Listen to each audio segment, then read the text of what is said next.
پہچاننے میں ہوتا ہے کہ مجھ سے کہاں غلطی ہو گئی، کس جگہ جا کے کمزوری میں نے دکھائی۔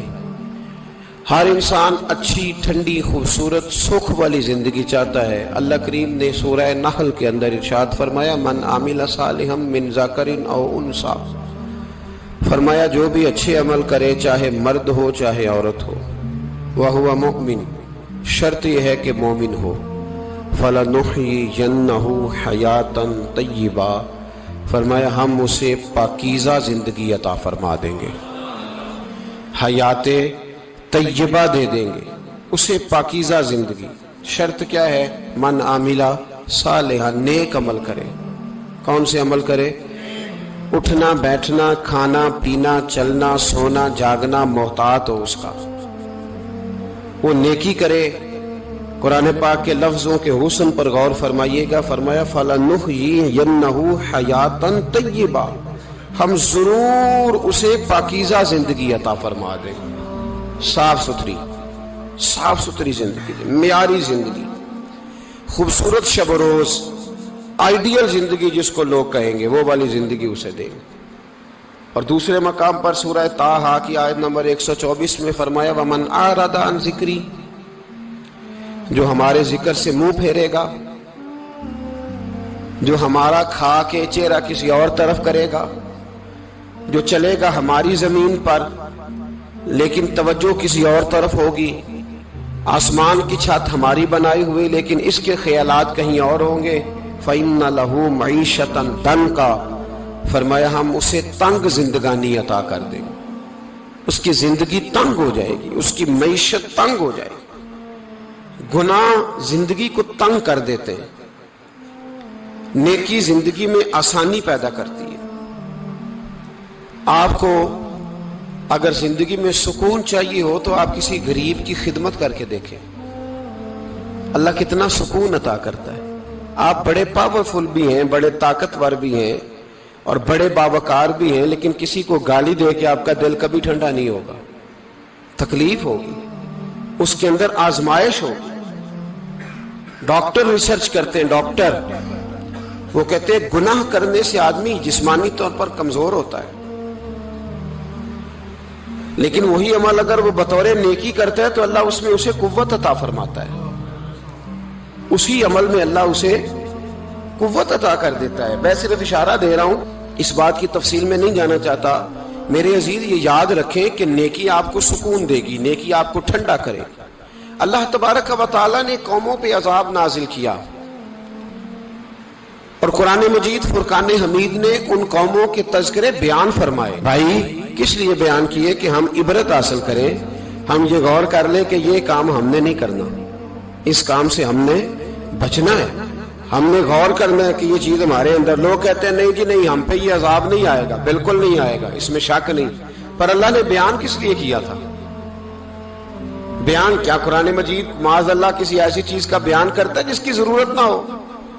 قرآن پاک نے ایک ایک حرف ایسا بیان کیا جس کی مسلمان کو ضرورت تھی۔ قوم نوح کا ذکر فرمایا قرآن پاک نے، حضرت نوح علیہ السلام کی قوم کو حضرت نوح علیہ السلام نے 1500 سال سمجھایا ہے۔ کچھ لوگوں نے 950 سال لکھا ہے نا، اعلیٰ حضرت نے لکھا 1500 سال عمر ہوئی حضرت نوح علیہ السلام کی۔ اللہ تعالیٰ بندے کو جلدی سزا نہیں دیتا، بلکہ قرآن مجید میں ایک جگہ رب کریم اس طرح بھی فرماتا ہے کہ جب بندے مجھے بھول جاتے ہیں تو میں ان کے لیے نعمتوں کے دروازے کھول دیتا ہوں۔ بندہ سمجھتا ہے کہ میں کچھ تو ہے نا کہ میرے اندر کہ میں جدھر جاتا ہوں خیر ہی خیر ہو جاتی ہے، وہ سمجھتا ہے کہ میری عقل ہے، حالانکہ اللہ اسے ڈھیل دیتا ہے۔ اللہ اسے ڈھیل دیتا ہے۔ گناہوں کی سزا کے 3 طریقے ہیں۔ ایک ہے متنبع کرنا، تنبیہ کرتا ہے اللہ، بندہ متنبع ہو جاتا ہے، یہ اللہ کا بہت بڑا احسان ہوتا ہے۔ ایک ہوتا ہے مہلت دینا، اور ایک تیسرا ہوتا ہے اللہ خفیہ تدبیر کرتا ہے۔ تھوڑا سا سمجھیے گا، انسان پر کوئی آزمائش آئی، فوراً اس کی چھٹی اس نے کہا کہ وہ فلان جگہ غلطی کی تھی تب ایسا ہوا ہے۔ ہوتا ہے نا کئی دفعہ آواز آتی ہے نا اندر سے، چلیں بول دیں کچھ نہیں ہوتا آپ کو، اللہ جانتا ہے یہاں کوئی کچھ نہیں کہے گا آپ کو۔ اور ہماری تو ویڈیو بھی نہیں گھومتی، یعنی خبر بھی نہیں ہو کہ کس نے ہاں کر دی کس نے نہ کر دی، آپ بغیر ٹینشن کے بات چیت کریں، آج کچھ نہیں ہوتا انشاءاللہ تعالی۔ آتی ہے اندر سے آواز؟ میں آپ سے اس لیے ان چیزوں کی تصدیق کراتا ہوں کہ باقیوں کو بھی آتی ہے کہ نہیں، اس لیے تصدیق۔ کبھی کوئی کسی جگہ انسان پریشان ہوتا ہے تو محسوس کرتا ہے کہ وہاں مجھ سے ہوتا ہے نا جی، جس کو یہ نصیب ہو جائے بڑا خوش نصیب آدمی ہے۔ حضرت مولا علی فرماتے ہیں اگر تجھے دنیا میں سزا مل گئی تو بچ گیا ہے، سمجھ پھر اللہ کرم کرے گا، آخرت میں سزا نہیں دے گا۔ اور یہ یاد رکھ لے، وما اصابکم من مصیبت فبما کسبت ایدیکم ویعفو عن کثیر۔ اللہ فرماتا ہے دنیا میں تجھے جو بھی تکلیف پہنچتی ہے وہ تیرے ہاتھوں کے کرتوتوں کی وجہ سے پہنچتی ہے۔ ویعفو عن کثیر، فرمایا کثیر گناہ تو میں ویسے ہی معاف کر دیتا ہوں۔ یہ جو تیری زندگی میں دکھ ہے نا، یہ بھی میری قلیل سزائیں ہیں۔ یہ کثیر پر سزا، یہ قلیل ہے، قلیل یہ جو تمہاری زندگی میں تکلیف ہیں۔ انسان کو سزا ملتی۔ حضرت فضیل بن عیاض رحمۃ اللہ تعالی علیہ گھوڑے پہ بیٹھے تھے، گھوڑا شرارت کرنے لگ گیا، اچھلنے لگ گیا، کودنے لگ گیا، تو حضرت فضیل بن عیاض نیچے اترے، ایک کونے میں جا کے نماز کی نیت باندھ لی، 2 رکعت نماز پڑھی، پھر دیر تک استغفار پڑھتے رہے، روتے رہے، دعا کرتے رہے، واپس آئے۔ خادم عرض کرنے لگے حضور سمجھ نہیں آئی، گھوڑے نے تھوڑی سی شرارت کی، وہ بدکا ہے، آپ نے اس کو چھوڑا ہے اور چھوڑ کر کے آپ نماز میں لگ گئے۔ تو حضرت فضیل بن عیاض فرمانے لگے جب بندہ اللہ کی نافرمانی کرتا ہے نا تو جو چیزیں اس کی فرما بردار ہوتی ہیں وہ اس کی نافرمانی کرنے لگ جاتی۔ تو مجھے محسوس ہوا تھا کہ میں نے کہیں اللہ کی نافرمانی کی ہے، اس لیے ایسا ہوا ہے کہ میرے گھوڑے نے میری، تو میں توبہ کرنے لگا ہوں، اور اب دیکھتا ہوں بیٹھ کے بھلا کیا ہوتا ہے۔ میں نے سچی توبہ، حالانکہ مجھے یاد نہیں کہ میں کہاں بولا، پر کھری اور سچی توبہ کی۔ دوبارہ گھوڑے پہ بیٹھے تو گھوڑا بالکل صحیح ہو کے ساتھ چلنے لگ گیا۔ میرے بھائی جب یہ تنبیہ ہے اللہ کی طرف سے، یہ متنبہ کیا جاتا ہے کہ تو بعد آ جا۔ بہت ساری جگہوں پہ انسان کو وقتی طور پر اگر سزا مل جائے، نبی پاک علیہ السلام کی خدمت میں ایک صحابی آئے، بات مضبوط کر دوں، واقعہ سنایا ہے نا تو کچھ لوگ سمجھتے ہیں کہ یہ واقعہ ہے، تو میں ایک حدیث پاک امام بہقی کی لکھی ہوئی عرض کرتا ہوں۔ نبی پاک علیہ السلام کے ایک صحابی آئے اور ان کا سر پھٹا ہوا تھا، خون بہ رہا تھا۔ سرکار نے فرمایا کیا ہوا؟ عرض کی حضور ایک عورت جا رہی تھی، میری نظر پڑی، ابھی نظر پڑی ہے کہ میرے آگے ستون آ گیا تو میرے سر پہ لگ گیا ہے۔ نبی پاک صلی اللہ علیہ وسلم نے فرمایا تیرے لیے خوشخبری ہے، اگر دنیا میں تیری غلطی کی تجھے سزا ملی ہے تو پھر رب تجھے قیامت میں سزا نہیں دے گا، پھر اللہ قیامت میں سزا۔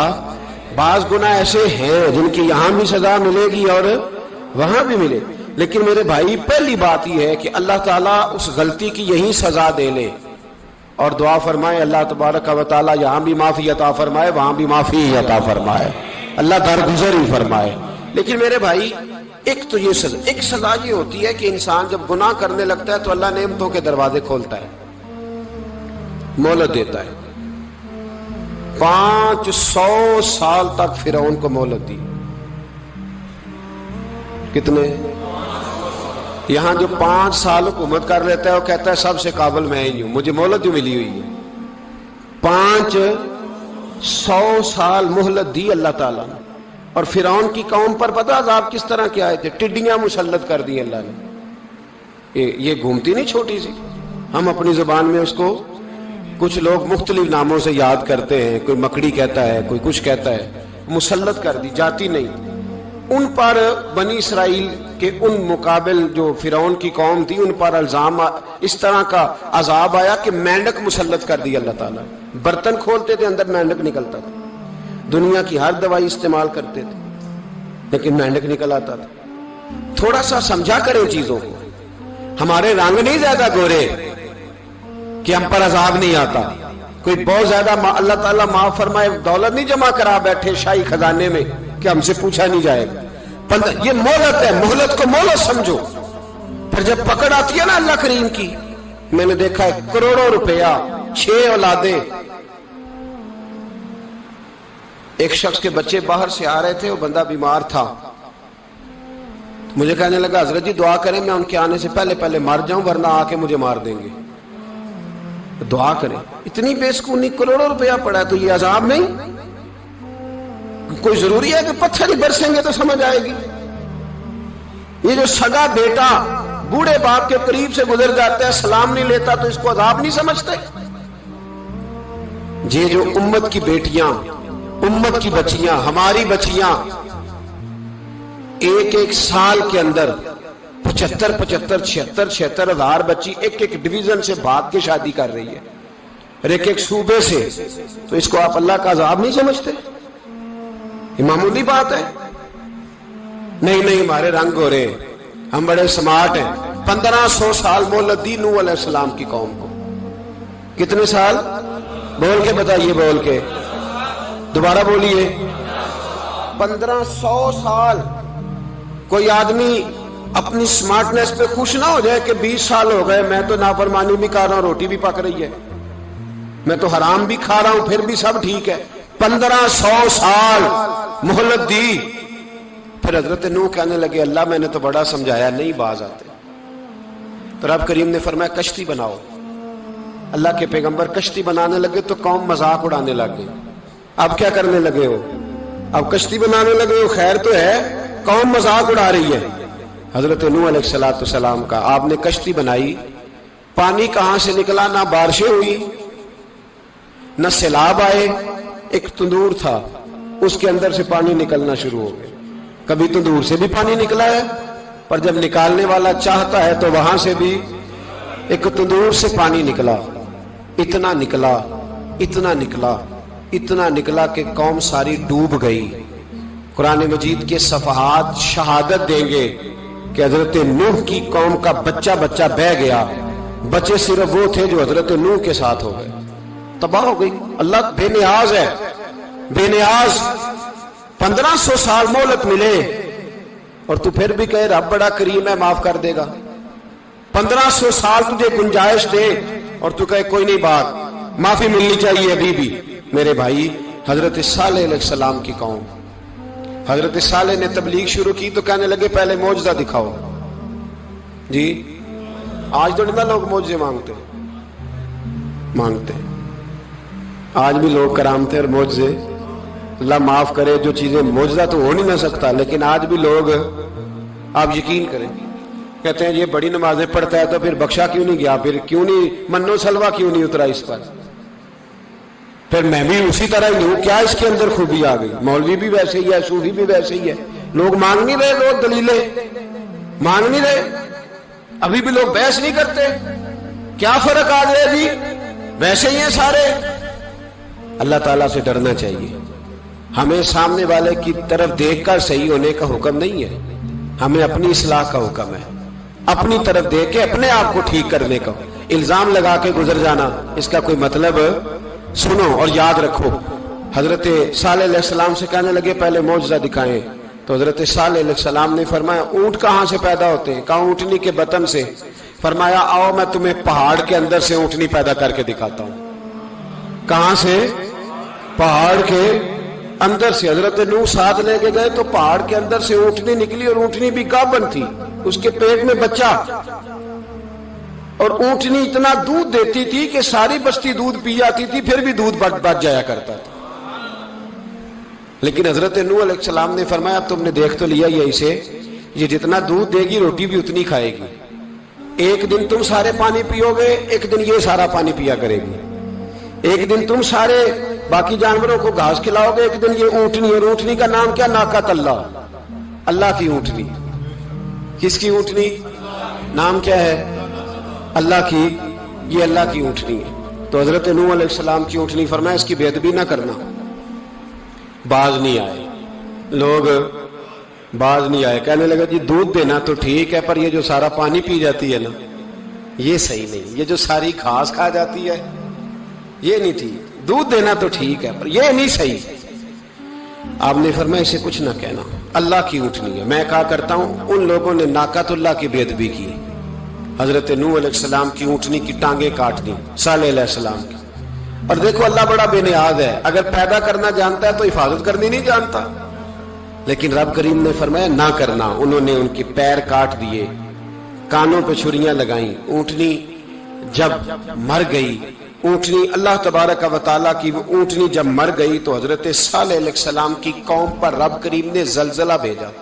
اذا زلزلت الارض زلزالہا، جب زلزلے آئیں گے اور جب ان کا زلزلہ آنا زلزلہ آتا ہے نا، کیا کرتی ہے قوم؟ لا الہ الا اللہ، لا الہ الا اللہ، کلمے جاری ہو جاتے. بلکہ ایک دفعہ ایسا بھی ہوا کہ مسجدوں میں اعلان ہونے لگے زلزلہ آ رہا ہے. جو فجر کے لیے نہیں اٹھے زلزلے کے لیے وہ بھی اٹھ گئے. جن کا دعویٰ ہے نا میری سویرے آنکھ نہیں کھلتی، ان کی لگی نہیں کتنے گھنٹے، بعد میں بھی نہیں لگی. ٹی وی پہ اعلان ہوتے رہے کوئی نہیں آ رہا، سو جاؤ چپ کر کے. لیکن آنکھ لگی. موت سے تو ڈرتا ہے، اللہ سے ڈرتا ہی نہیں. موت کا خوف ہے، رب کا نہیں. زلزلہ آیا، ساری قوم تباہ ہو گئی. بتاؤ اگر ناقت اللہ کی گستاخی ہو تو اللہ ناراض ہو جاتا ہے، اور اگر اولیاء اللہ کی ہو، اگر اولیاء اللہ کی ہو تو رب ناراض نہیں ہوتا. شرم نہیں آتی لوگوں کو داتا صاحب کی بے ادبی کرتے، شرم نہیں آتی لوگوں کو غوث اعظم کی گستاخی کرتے، حیا نہیں آتی جنہوں نے دین پھیلایا ان کی بے ادبی. میں درد سے کہتا ہوں، رو کے کہتا ہوں، اور اگر کلیجہ پھٹ سکے تو میں دکھاؤں زخم کتنے. ایک حج کے موقع پر ایک بابا جی، اس سال 4,80,000 روپے کا پرائیویٹ حج تھا، اور بابا جی کی کیفیت کمزور تھی، بیچارے بیمار تھے. اس کے باوجود وہ گئے. بوڑھے آدمی، جا کے بیٹھیے، بزرگ، اور کتنی مشکل ہے وہاں منا، مزدلفہ، عرفات، طواف زیارت. کتنا مشکل کام ہے طواف زیارت کرنا، طواف وداع کرنا. کس کٹھن سے حج کیا، بڑھاپے میں پیسے بھی لگائے. اور جب وہ روضہ رسول پہ گئے صلی اللہ، اور انہوں نے جا کے نبی پاک صلی اللہ علیہ وسلم کے روزے کی طرف منہ کر کے درود شریف پڑھا تو ایک ملا نے اٹھ کے کہہ دیا تو تو مشرک ہے. تو میری روح کانپی. میں نے کہا تجھے شرم نہیں آئی، حیا نہیں آئی؟ اس کی عمر دیکھ، کس بڑھاپے میں کہاں سے چلا، کہاں آیا. یہ مشرک ہوتا تو کسی مندر میں جاتا، یہ مشرک ہوتا تو کسی گرجے میں جاتا. یہ مشرک نہیں، یہ مومن ہے. اور یہ وہ والا مومن ہے جس کے سینے میں دل جب دھڑکتا ہے تو خالی دھڑکتا نہیں، ساتھ وہ محمد عربی پہ درود و سلام بھی پڑھتا ہے. شرم نہیں آتی لوگوں کو؟ اتنی بڑی گستاخی کرتے. جو روزہ رسول پہ آیا مشرک ہے. میں نے تو ایک مولوی کو صاف صاف کہا تھا، میں نے کہا اگر میں مشرک ہوں تو نکالو، مشرک کا داخلہ تو یہاں ویسے ہی منع ہے.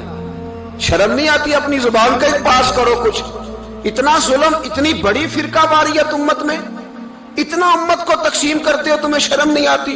جہاں سے اتحاد کا پیغام دینا چاہیے وہاں سے تم لوگوں کو فرقے کا پیغام دیتے ہو، ایک مقصود فرقے کی تبلیغ کرتے ہو. خدا را تو میں کہہ رہا ہوں ناقت اللہ کی بے ادبی پہ عذاب آتا ہے، تو اولیاء اللہ کی بے ادبی میں نہیں آتا. داتا صاحب ساری زندگی تبلیغ کرتے رہے، ایک آدمی نے اٹھ کے کہہ دیا جناب وہ تو شرک کا اڈا ہے، تو رب کریم ناراض نہیں ہوتا ان باتوں سے؟ ہمیں خیال کرنا چاہیے، اللہ سے ڈرنا چاہیے. ان چیزوں سے عذاب آتا ہے اور آ رہا ہے. اللہ تعالی ہمیں محفوظ فرمائے. اللہ ہمیں اس سے، قوم لوط پہ بھی عذاب آیا. ہم جنس پرستی، مرد مردوں سے بدکاری کرتے ہیں. حضرت نوح نے سمجھایا کہ یہ کام درست فطرت کے خلاف ہے، یہ کام درست نہیں. جب انسان یہ کام کرتا ہے تو زمین اور آسمان کانپتے ہیں. اب میں کیسے کھول کے بتاؤں؟ میرے پاس اعداد و شمار ہیں کہ پاکستان کے اندر اس کام کی کیفیت کیا ہے اور کس طرح کر کے لوگ، میں تو رونا روتا رہتا ہوں داڑھی کا. لوگ کئی دفعہ کہتے ہیں حضرت صاحب پہلے بھی آئے تھے تو داڑھی کی بات، پھر بھی آئے تو داڑھی کی بات. تو میں رونا روتا ہوں، اس لیے روتا ہوں کہ جو کلین شیو نوجوان ہوتا ہے وہ امرد کے حکم میں ہے، اس پر وہی حکم لگتا ہے جو عورت پہ لگتا ہے. اس کے ساتھ مرد کا اٹھنا بیٹھنا اسی طرح ناجائز ہے جس طرح عورت کے ساتھ. حضرت جنید بغدادی رحمت اللہ تعالی علیہ کے سامنے ایک شخص نے کہا وہ کتنا خوبصورت نوجوان جا رہا ہے، تو آپ فرمانے لگے تو حافظ قرآن نہیں کہا؟ ہاں. فرمانے لگے جا اپنے حفظ کی خیر بنا. وہ شخص کہتا ہے میں نے اس بغیر داڑھی والے کلین شیو نوجوان کو بری نظر سے دیکھا، مجھے قرآن پاک ہی بھول گیا، سارا قرآن پاک بھول. اور کتنے سال میں دعائیں کرتا رہا، بیت اللہ کے طواف کرتا رہا، میں یاد بھی کرتا تو نہیں ہوتا. کیسے؟ اب تو ہمارا نعت کہاں بیوٹی پارلر سے ہو کے آتا ہے. ہم کسی اور کو کیا پیغام دیں؟ وہ پیغام، وہ نظام، وہ طریقہ کار جس کا حکم تھا شریعت میں. قوم لوط پر عذاب آیا. صحیح بیٹھتے ہوں گے بچے جو موٹر سائیکلوں پہ بیٹھتے ہیں. میں نے گجرانوالہ کی سڑکوں پہ بچوں کو نوجوانوں کو جو تماشے کرتے سرے عام دیکھا ہے تو مجھے ڈر لگتا ہے. اور کوئی روکنے والا نہیں, شغل ہو رہا ہے, ہنس رہے ہیں, اور سامنے عورتیں بھی ہیں, سب ہو رہا ہے. کتنی تکلیف کی بات.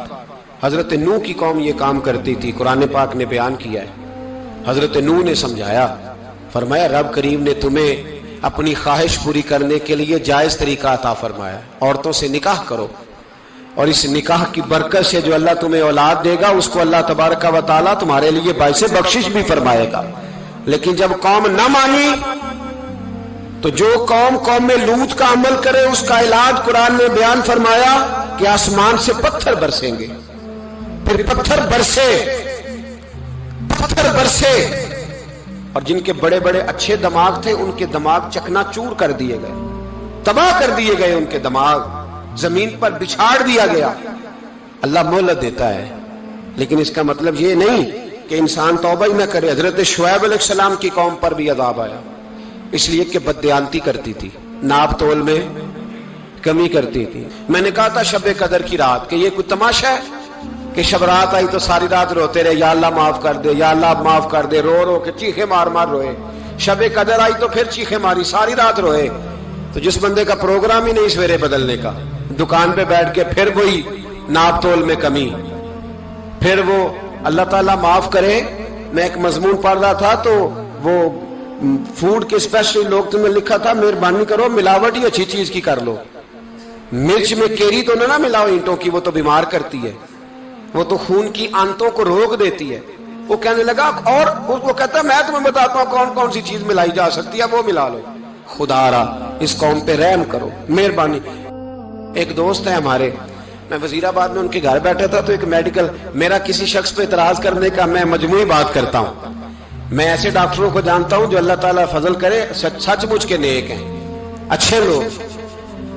تو بچے کا میڈیکل سٹور ہے, تو والد بیمار ہو گیا, تو کہتا ہے ابا جی ڈاکٹر صاحب نے کہا آپ کو ڈرپ لگنی ہے. تو سگے باپ کو ڈرپ لگانے لگا تو باپ کیا کہتا ہے پتر تیری مہربانی مینو کوئی اصلی لائی, وہ نہ لائی جڑی لوکاں نو لانا ہے.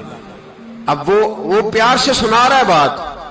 میں نے اسے کہا کہ یہ تو ڈوب مرنے کا مقام ہے نا, ڈوب مرنے کا مقام, کہ جس ملک کے اندر دوائی بھی صحیح نہ بکے, اصلی نہ ملے دوائی بھی, اور پھر وہ قوم کہے کہ ہم نے تو پورے روزے رکھے, ہم نے تو بڑا صدقہ اور خیرات کیا, دوائی بھی اصل نہ ملے. جناب شعیب علیہ السلام کی قوم ناپ تول میں کمی کرتی تھی, تو اللہ تبارک و تعالیٰ نے ان پر بتا عذاب کس طرح کا بھیجا. شدید گرمی ہوئی, اللہ ہمیں محفوظ فرمائے.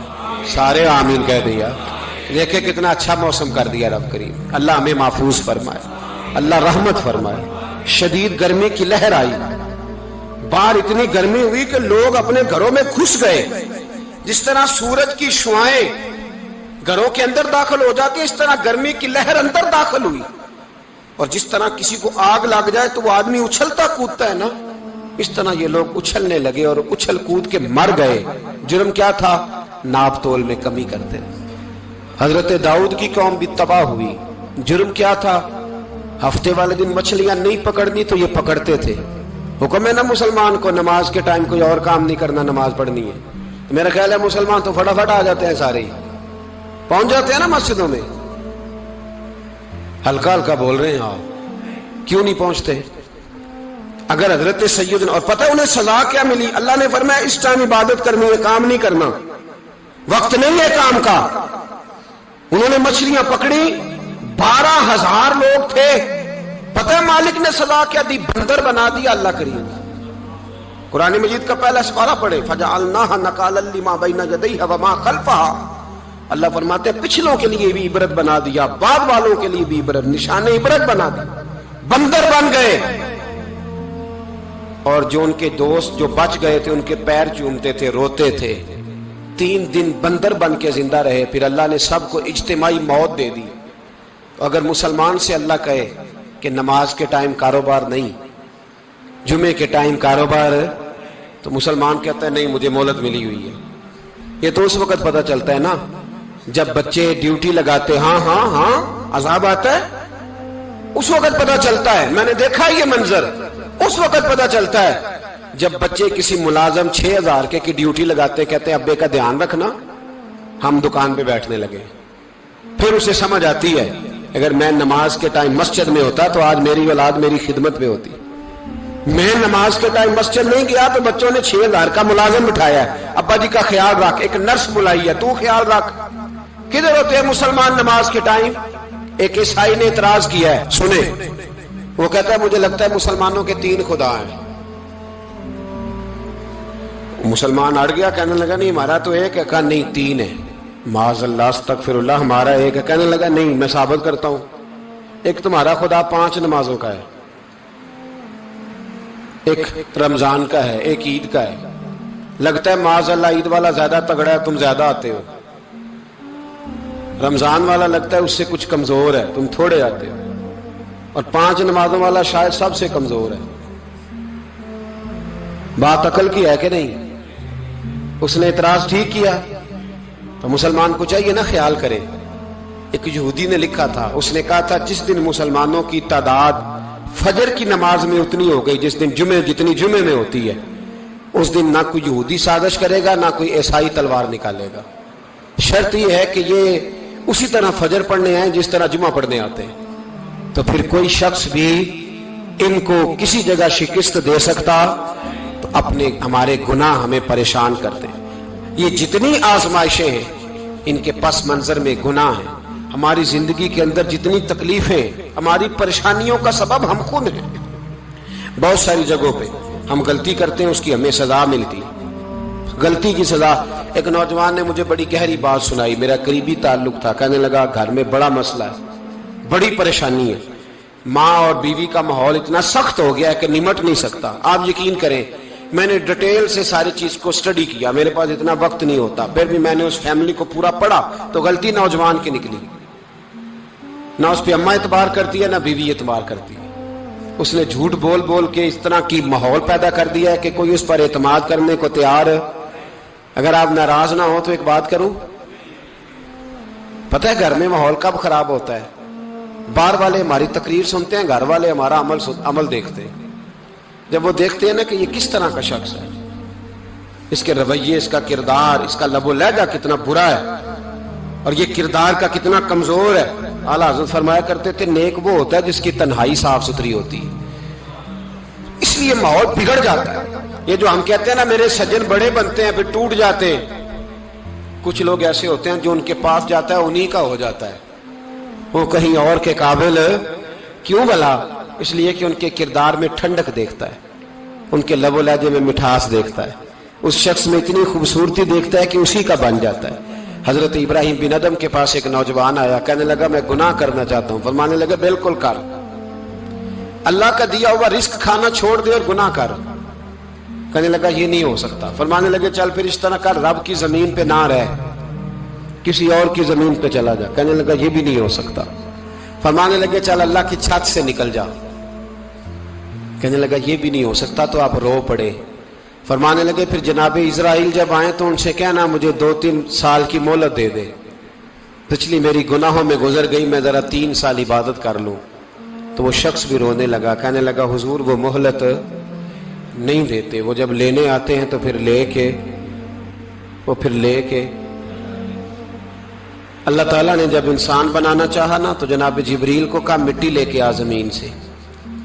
حضرت جبریل نے مٹی پہ ہاتھ ڈالا تو باقی کی مٹی رونے لگ گئی، اسے جدا نہ کر. تو جناب جبریل چھوڑ کے چلے گئے. حضرت میکائیل کو بھیجا مٹی لا، مٹی پہ ہاتھ ڈالا تو باقی کی مٹی رونے لگ گئی، چھوڑ کے چلے گئے. جناب اسرائیل کو بھیجا، مٹی پہ ہاتھ ڈالا تو باقی کی رونے لگ گئی، چھوڑ کے نہ جاؤ. تو حضرت اسرائیل فرمانے لگے تیرا رونا دیکھوں کہ رب کا حکم دیکھوں. وہ لے گئے. جب پیش کی تو رب کریم نے فرمایا اسرائیل جان نکالنے کی ڈیوٹی بھی تیری، تو مٹی کو لے آنا، باقی مٹی روتی بھی رہے تو روتی رہے. جب میرا فیصلہ آ جائے تو پھر اس میں کوئی گنجائش، ہم کھاتے بھی اللہ کا ہیں، نافرمانی بھی اس کی کرتے، زمین پہ بھی اس کی چلتے ہیں، نافرمانی بھی اس کی کرتے، حکم کسی اور کا مانتے، چھت پہ رب کریم کی رہتے. اس طرح نظام نہیں چلتا. میرے بھائی یاد رکھ لو